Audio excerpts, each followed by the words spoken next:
नमस्कार मेरे डर और सस्पेंस के शौकीन साथियों। आज मैं आपको लेकर चलने वाला हूं एक ऐसी जगह जहां समय भी रुक जाता है और आत्माएं भी चुप नहीं रहती। ये कहानी है एक ऐसे मंदिर की जो अब पूजा का स्थान नहीं बल्कि आत्माओं का पिंजरा बन चुका है। जिसने भी उस मंदिर में कदम रखा वो या तो कभी लौटा नहीं या फिर लौटा तो उसका शरीर जिंदा था लेकिन आत्मा कहीं और थी। 3 दोस्तों की ये यात्रा सिर्फ एक रहस्य खोजने की नहीं बल्कि एक छाया से टकराने की कहानी है जो इंसानी शरीर को अपनी मर्जी से चला सकती है और इंसाफ पाने से पहले किसी को चैन से जीने नहीं देती।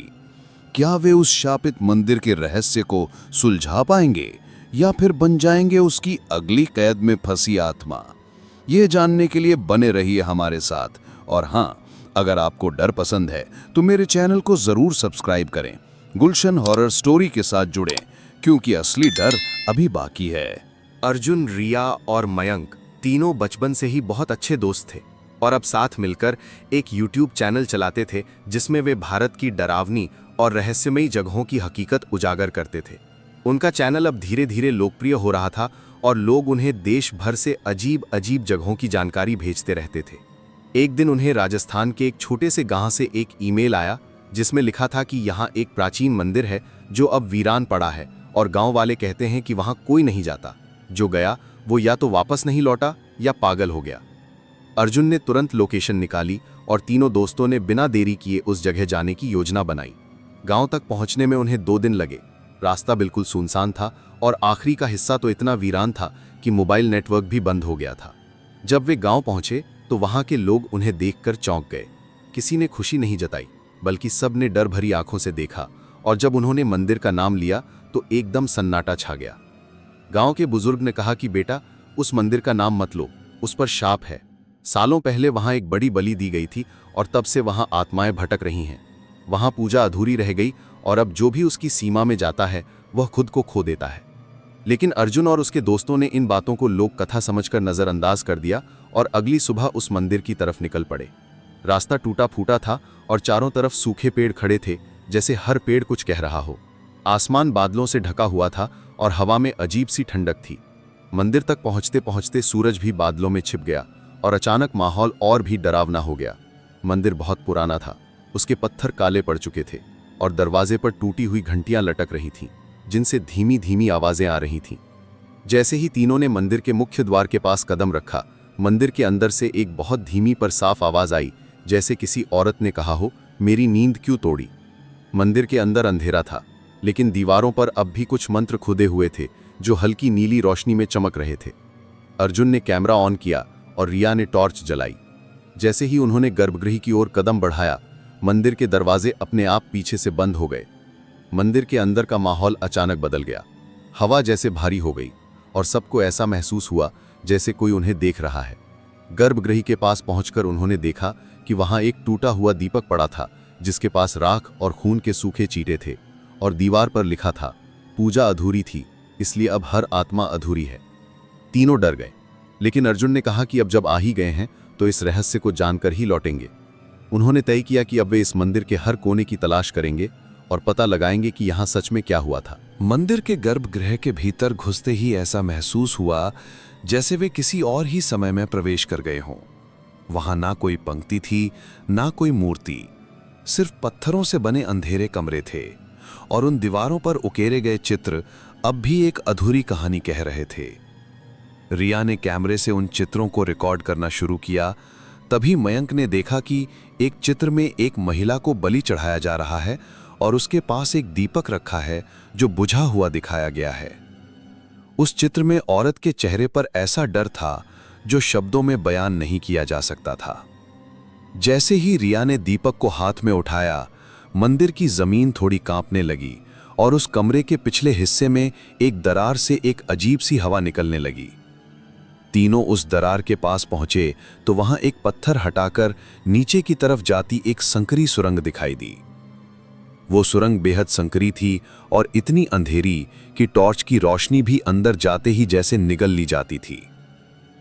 अर्जुन ने पहले तो रुकने की सलाह दी, लेकिन रिया ने कहा कि अगर हम इस रहस्य को उजागर करने आए हैं तो आधे रास्ते से लौटने का कोई मतलब नहीं। वे तीनों नीचे उतरने लगे। सुरंग बहुत पुरानी लग रही थी। उसकी दीवारें गीली थीं और हर कुछ कदम पर अजीब सी गंध महसूस हो रही थी। जब वे नीचे पहुंचे तो वहां एक छोटा सा कमरा था, जहां दीवारों पर फिर से वही औरत चित्रित थी, लेकिन इस बार उसके चेहरे पर दर्द की जगह गुस्सा था। कमरे के बीचों बीच एक त्रिकोणीय आकृति में राख बिखरी थी और उसके पास एक लोहे की तख्ती रखी थी जिस पर लिखा था, जिसने पूजा अधूरी छोड़ी उसका जीवन अधूरा रहेगा। उसके बाद अर्जुन को ऐसा महसूस हुआ जैसे उसके चारों ओर कोई छाया घूम रही हो। रिया ने जब कैमरे की स्क्रीन देखी तो उसमें एक काली आकृति बार बार झलक रही थी, लेकिन जब वो पलटी तो वहां कोई नहीं था। अचानक मयंक जोर से चीखा और जमीन पर गिर पड़ा। उसके चेहरे पर डर ऐसा था जैसे उसने कुछ ऐसा देख लिया हो जो इंसान देखना नहीं चाहता। वो कांप रहा था और उसकी सांसें तेज हो गई थीं। रिया ने उसे उठाने की कोशिश की, लेकिन तभी अर्जुन की आंखें एकदम सफेद हो गईं और उसकी आवाज एकदम बदल गई। वो अब किसी और की तरह बोल रहा था। वो कह रहा था, मेरी पूजा अधूरी रह गई, मुझे मुक्ति दो, नहीं तो सबको यहीं रहना होगा। रिया ने कांपते हुए पूछा, कौन हो तुम? तो अर्जुन की देह से वही काली छाया निकली और कमरे की दीवार पर एक शब्द उभरने लगा, बलिदान, तब जाकर मुक्ति मिलेगी। तीनों अब पूरी तरह समझ चुके थे कि यह मंदिर सिर्फ एक धार्मिक स्थल नहीं था, बल्कि ये कैद खाना था जहां एक आत्मा वर्षों से मुक्ति की प्रतीक्षा कर रही थी। और अब उस आत्मा ने अर्जुन को अपना माध्यम बना लिया था। मंदिर की उस सुरंग में अब सिर्फ सिसकियों की गूंज रह गई थी।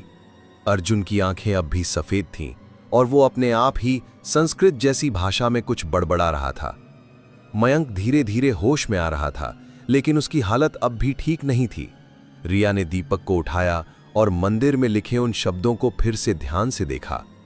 तब उसे याद आया कि गांव के बुजुर्ग ने कहा था, पूजा अधूरी रह गई थी और बलिदान के बिना कोई मुक्ति नहीं मिलेगी। रिया अब समझ चुकी थी कि उस औरत की आत्मा जिसे बलि चढ़ाया गया था, उसकी मुक्ति तभी संभव है जब वही अधूरी पूजा पूरी की जाए और कोई एक शुद्ध आत्मा उसे पूर्ण करे। मंदिर में एक टूटी हुई मूर्ति के पास रखा छोटा सा कलश अब धीरे धीरे चमकने लगा था। रिया ने वो कलश उठाया और देखा कि उसके अंदर वही राख थी जो बलिदान के बाद बचती है। अर्जुन अब चिल्ला रहा था और उसकी आवाज गूंज रही थी, जैसे वो खुद नहीं बोल रहा बल्कि कोई और शक्ति उसके शरीर से बात कर रही हो। रिया ने मयंक को धीरे से उठाया और कहा कि अर्जुन को बचाने के लिए हमें उस दीपक को फिर से जलाना होगा और अधूरी पूजा पूरी करनी होगी। मयंक ने कहा कि अगर पूजा पूरी करने के लिए किसी को बलिदान देना पड़ा तो क्या तुम तैयार हो? रिया चुप रही और बस दीपक लेकर उस त्रिकोण के बीच बैठ गई। उसने किताब में लिखे मंत्र को पढ़ना शुरू किया। मंदिर फिर से कांपने लगा, दीवारों से धूल झड़ने लगी और हवा इतनी तेज हो गई कि टॉर्च की रोशनी भी कांपने लगी। अर्जुन जोर से चीखा और उसकी देह जमीन पर गिर गई। रिया ने दीपक में घी डाला और कलश की राख उसमें डाल दी। दीपक जल उठा और उसकी लौ नीली हो गई। जैसे ही अंतिम मंत्र पूरा हुआ, दीवार पर बने चित्रों की आंखों से रोशनी निकलने लगी और एक सफेद छाया उस दीवार से बाहर निकली। वो वही आत्मा थी जिसने वर्षों तक इस मंदिर को बंधन में रखा था। अब उसके चेहरे पर कोई क्रोध नहीं था, बल्कि शांति थी। वो धीरे से रिया की तरफ बढ़ी और बोली, तुझे धन्यवाद, मेरी मुक्ति हो गई। अर्जुन की आंखें अब सामान्य हो चुकी थीं और वो धीरे धीरे होश में आ गया। मयंक ने उसे थामा और तीनों चुपचाप मंदिर से बाहर निकले। सूरज की पहली किरण मंदिर की ऊंची दीवारों से टकरा रही थी और हवा अब भी थी, लेकिन उसमें डर नहीं बल्कि राहत थी। गांव लौटते वक्त रास्ता पहले जैसा नहीं लग रहा था। अब सब कुछ शांत था। गांव वालों ने जब उन्हें देखा तो चौंक गए, लेकिन जब रिया ने मंदिर की राख और दीपक को दिखाया तो बुजुर्गों ने सिर झुका लिया। उन्होंने कहा कि वर्षों से जो बंधन इस गांव पर था वो आज टूट गया है। तीनों दोस्त लौट आए, लेकिन अब वे सिर्फ कंटेंट क्रिएटर नहीं थे, अब वे एक आत्मा के मुक्तिदाता थे। उन्होंने इस पूरी घटना का वीडियो बनाया, लेकिन उसमें आत्मा की छवि नहीं थी, सिर्फ मंदिर की दीवारें, वो टूटा दीपक और वे मंत्र थे। रिया ने कैमरे की ओर देखा और कहा, इंसाफ हमेशा शब्दों से नहीं होता, कभी कभी आत्मा की पुकार को भी सुनना पड़ता है। अगर आपको ये कहानी पसंद आई हो तो हमारे चैनल को सब्सक्राइब जरूर करें। गुलशन हॉरर स्टोरी के साथ जुड़ें, क्योंकि अगली बार डर और भी गहरा होगा।